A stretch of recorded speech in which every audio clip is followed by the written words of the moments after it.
Okay, thank you, everybody. We're going to crack on with the next session. And next up, we have the doors closed? Yeah, we should close the doors. Next session, we have Jennifer Motles. Was that correct? Yes, you did right. Jennifer Motles, she's the Chief Sustainability Officer at PMI. Now, Jennifer was made the first female Chief Sustainability Officer in October 2020, and she orchestrates the company's ambitious sustainability agenda, including its vision of transforming for good and phasing out cigarettes. Because PMI, as I'm sure you probably know, stands for Philip Morris International. You might know it from that side. Now, she is helping to craft the company's statement of purpose, as well as its transformation and its sustainability strategies. Quite a challenge.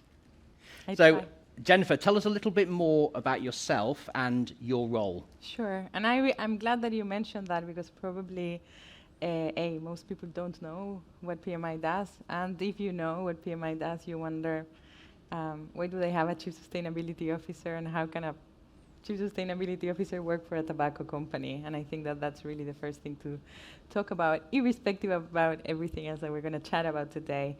And indeed, I think that the only way that this is coherent is because the company is moving away from cigarettes, and this is really the core of our strategy and the core of our sustainability strategy. So, voila, this is what I do, and this is what I'm happy to talk to you about today. Okay, so tell us about that business transformation, because obviously it's a huge transition that the company is going through. Tell us what that looks like, and then we'll dive into it a little bit more. Sure. So, as I was mentioning before, PMI is traditionally known as a cigarette company. This is a company that didn't report about sustainability, or even years ago, if you remember CSR, because it really didn't make sense. I think that even if I would be sitting here talking to you about the programs that we have related to decarbonization or improving diversity or human rights, in truth, what you would be thinking is, who cares if they're selling a product that is so toxic?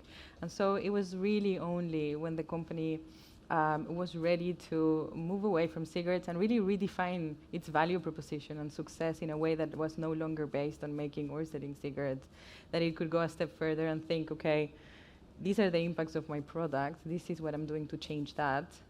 Let's think beyond the product proposition, the entire value chain. As a big company that is present in so many places around the world with so many employees, naturally we have a big environmental and social footprint. What is it that we can do to really mitigate negative impacts as much as possible and move into a place where we can have a net positive impact one day? Okay, now, obviously there's been a lot of discussion currently and within this show about corporate greenwashing. Right. I'm sure you get asked this all the time. So how can companies like PMI protect themselves against claims like that? And tell us how you're not greenwashing.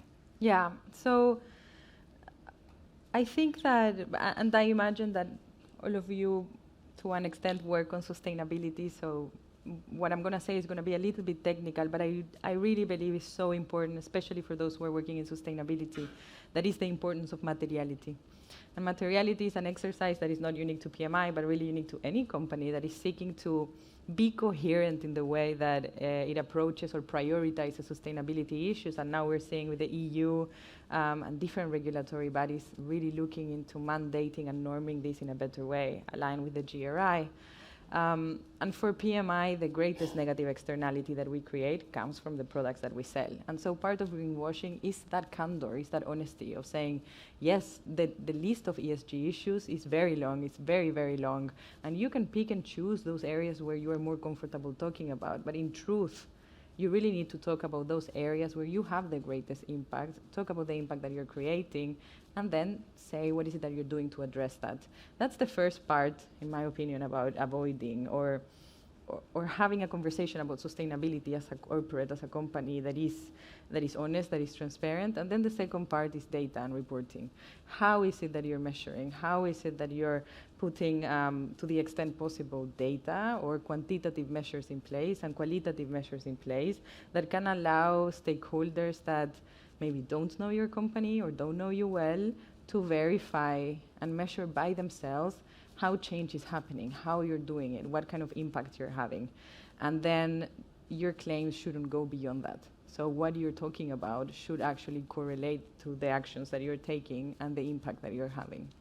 So how are you actually documenting that then? You're talking about the data and sharing that with stakeholders and being transparent. Mm-hmm. Where can people find that data? How is it being reported? Mm-hmm. So like many other companies, PMI has a integrated report. Other companies follow sustainability reporting. We seek to align with different reporting frameworks and standards. But I think that what is unique about PMI is that as the sustainability reporting landscape is forming, we know that in some areas there is some consolidation and some clarity on how to report on certain issues, like, for example, on carbon, like, for example, on greenhouse gas emissions. But it's harder on social issues, and certainly it's harder on those issues that are unique to your company. So what you will find in a report from our company is perhaps what you would be looking at first and foremost. They're saying that they're moving away from cigarettes. They're saying that they're transforming the company. Show me how is it that you're doing it. And so our disclosures, our ESG disclosures that follow the traditional form are complemented with a set of bespoke KPIs that we call business transformation metrics. These are a range of financial and non-financial metrics that come in to measure exactly how the company is changing. So this is about CapEx, R&D spend, commercial expenditure, number of factories that used to make cigarettes that are now being transformed to make something else, tobacco growing. How is it that we're working with our tobacco farmers to move away from tobacco growing into crop diversification? How is it that we're thinking about our supply chain sourcing different materials and engaging with a different form of suppliers and naturally end of life because the product is also changing there.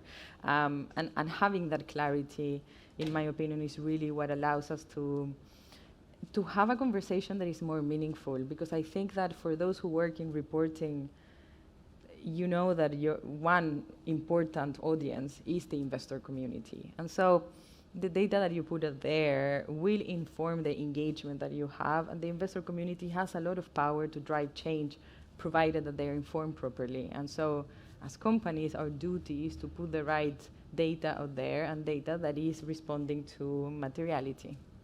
So how have investors responded to what you're doing?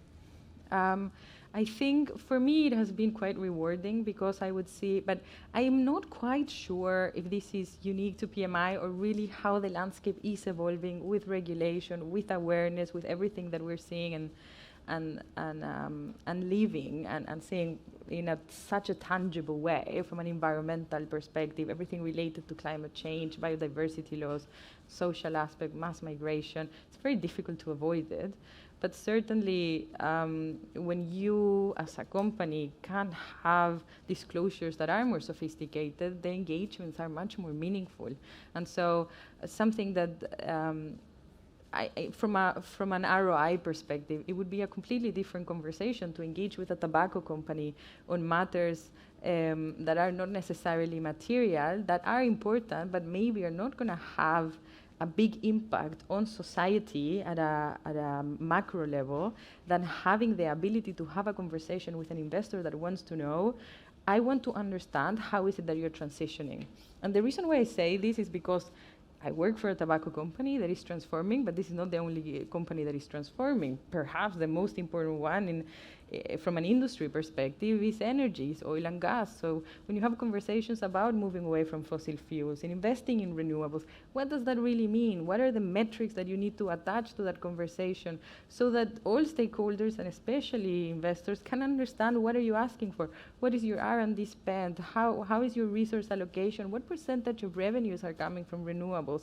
That will allow us to all understand pace of transition, how fast we're moving, and in my opinion, at least, this is really how you create change.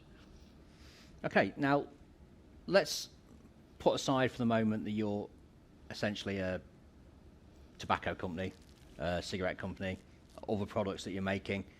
Can you tell us about some of the key initiatives or strategies that you've put in place that are actually successfully driving sustainability across your operations and across your supply chain, for instance? So how are you making that more sustainable?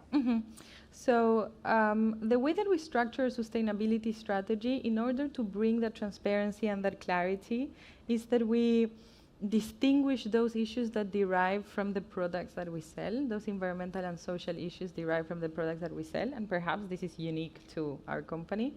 And then operational impacts that are perhaps more standard for any company that has a big supply chain. And I'm talking about human rights issues, diversity-related issues with your workforce, especially in agriculture, human rights issues connected to child labor, forced labor, issues related to migrant workers, and on environment, naturally everything related to tackling climate change and preventing biodiversity loss or preserving nature. We seek to align a lot with what the world is seeking to achieve. So our targets related to decarbonization for Scope 1 and 2 to be carbon neutral by 2025, with Scope 3 by 2040, which I know is very ambitious, but at the same time I'm quite excited of the progress that we're making. And I think that also what is important, in my opinion, is not just having those targets in place, but being able to have strategies that accompany it, and again, the metrics. So the conversation that you and I can have is not just when are you going to be carbon neutral, but how is it that you're going to get there and what kind of progress you're making. I think that for companies to have decarbonization strategies and low carbon transition plans that can show you exactly the curves that you're following is really paramount, because at this stage, just having that lofty target there, and I know we're going to talk a lot about it in the coming months on COP, it's just not enough. And so in order to really drive that change and accelerate the change that we so much need at a systemic level for companies, it's so important to really give that transparency of how exactly is it that you're doing it, how exactly is it that you're going to get there, what challenges are you facing? Because the challenges, normally, they're the same for all companies. They're really at systems level. So when we talk about them, it's easier to really overcome them or more possible. So talking about those challenges then, in the immediate future, let's say in the next 2 to 3 years, what are the biggest challenges that your company faces when it comes to sustainability? What are the big challenges? Okay, on the environmental level, I would say Scope 3 is the biggest challenge. I think that Scope 3 is the biggest challenge because if everybody understands how Scope 3 works, there's so much that depends on policy, regulation, and governments really adopting positions that are shifting consumer behavior that can allow us to really have access to energy in a way that is more environmentally friendly or less polluting. I think that we're also acutely aware, like many companies are as well, that in order to tackle climate change, it's not just about reducing greenhouse gas emissions, but it's also about protecting and preserving natural ecosystems. And I think that we saw it already last year with the biodiversity framework. We really need to understand better how to measure biodiversity, what are the right metrics in place to understand water optimization, preventing deforestation, soil degradation, and naturally the impact that is having on local communities that are benefiting from those natural ecosystems. So I would say on a general level that the biggest challenges are those challenges where we don't have full control, right? Are those challenges where even if we have the goodwill, even if we want to drive into a place where operations are more sustainable, there's so much that depends on technology, innovation, policy development, regulation that can incentivize ultimately, again, at a systems level, a change that creates an economic system that is sustainable, right? That we are part of, that we want to be part of, but it doesn't solely depend on us. And then on the social side, everything related to diversity, equity, inclusion, equality, justice. It's very exciting for me to think about, especially companies that are so big like PMI, the power that you can have to impact change, thinking that you have employees, that each of them have a partner, some of them have kids, each of them are a force multiplier in really understanding how the world should really look like, how is it that we should treat each other, how is it that we should respect and tolerate and accept differences in a different way, valuing inclusion and diversity in a way that unfortunately doesn't exist. Businesses have huge power to do that. And I think that, again, constraints naturally exist. Companies are a social construct that exists in a bigger system and need to follow certain norms and regulations, but at the same time, companies also create their own culture, and you can really impact the lives of so many people within your organization and outside by having the right policies in place in that regard. Yeah. I could continue, but I'll stop. Yeah, lots of challenges ahead for sure. Lots of Yeah. challenges. As you said, lots of companies are facing those as well. We are eating into our networking break, so we will leave it there. Thank you very much for your time. Thank you for having me. It's my pleasure. Thank you for being here.